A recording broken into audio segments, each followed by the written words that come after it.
साक्षी, एक गोष्ट सांग, या नवीन वर्षाचं स्वागत आपण नेमकं कसं करतोय? खरं सांगायचं तर आजकाल नवीन वर्षाचं स्वागत आनंदापेक्षा गोंधळात जास्त होतंय. भारतात असूनही आपण वेस्टर्न पद्धती अंधपणे स्वीकारतोय. रात्री पार्टी, दारू, मोठा आवाज, रस्त्यावर धिंगाणा आणि त्यालाच आपण सेलिब्रेशन समजतोय.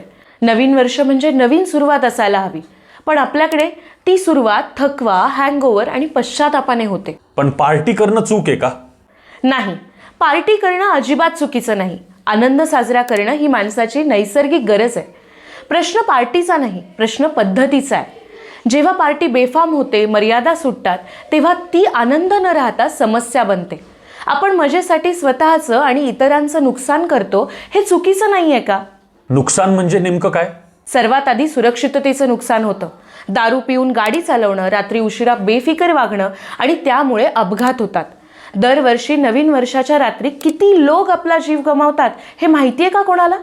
त्याशिवाय भांडण, मारामाऱ्या, पोलीस केस, हॉस्पिटलचे खर्च, ही सगळी किंमत फक्त त्या एका रात्रीच्या मजेसाठी आपण मोजतो. पण सगळेच तर असंच करतात. सगळे करतात म्हणून ते बरोबर ठरत नाही ना. कधीतरी कोणीतरी थांबून विचार केलाच पाहिजे, आपण आपल्या पुढच्या पिढीला काय दाखवतोय? नवीन वर्ष म्हणजे दारू, धिंगाणा आणि बेशिस्तीचा दिवस, हा मेसेज आपणच देतोय. मग आपली संस्कृती कुठे जाते? हाच तर मोठा प्रश्न आहे. भारतात नवीन वर्षाचं स्वागत कधी शांततेने करायचो, कधी पूजा करून, कधी कुटुंबासोबत वेळ घालवून किंवा कधी चांगला संकल्प करून करायचो. आज आपण ते विसरत चाललोय. आधुनिक होणं हे मुळीच चुकीचं नाही, परंतु आपली मुळे पूर्णपणे तोडणं हे मात्र धोकादायक आहे. संस्कृती म्हणजे बंधन नाही, ती शिस्त शिकवते. म्हणजे वेस्टर्न पद्धत चुकीची असं तू म्हणतीयस? वेस्टर्न पद्धत स्वतः चुकीची नाही, पण तिचं अंधानुकरण करणं हे मात्र चुकीचं आहे. तिथेही नियम आहेत, शिस्त आहे, जबाबदारी आहे. आपण फक्त पार्टीचा एक भाग उचलतो, पण जबाबदारीचा भाग तो मात्र सोडून देतो. त्यामुळे समस्या निर्माण होतात. मग योग्य पद्धत काय? योग्य पद्धत खूप सोपी आहे. पार्टी करा, पण मर्यादेत.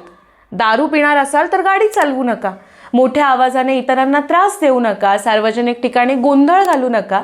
आणि स्वतःचा आनंद इतरांच्या त्रासाचं कारण ठरणार नाही, एवढं मात्र लक्षात ठेवा. आणि दुसऱ्या दिवशी नवीन वर्षाची खरी सुरुवात व्हायला हवी.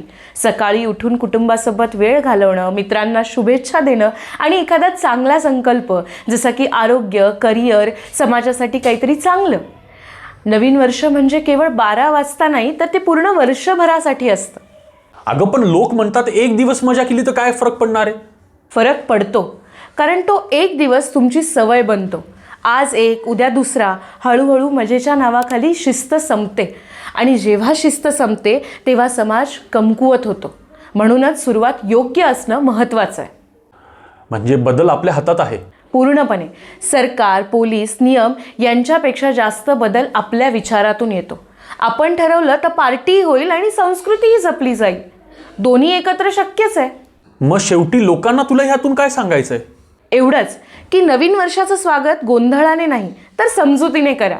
आनंद घ्या, पण जबाबदारीने. मजा करा, पण मर्यादित. कारण नवीन वर्ष म्हणजे नवीन सवयींची सुरुवात असते, जुन्या चुकांची पुनरावृत्ती नाही. मग आपण या नवीन वर्षाचं स्वागत कसं करणार आहोत? यावर्षी नवीन वर्षाचं स्वागत असं करूया की पुढच्या दिवशी अभिमान वाटेल, पश्चाताप नाही. या नवीन वर्षाचा माझा प्लॅन आणि माझा संकल्प फिक्स झालाय. तुम्ही काय संकल्प करणार आहात आम्हाला कमेंटमध्ये नक्की कळवा. आणि हा व्हिडिओ आवडला असेल तर लाईक, शेअर करायला विसरू नका. आणि हो, ऐका जरा, या आमच्या चॅनलला नक्की सबस्क्राईब करा. धन्यवाद.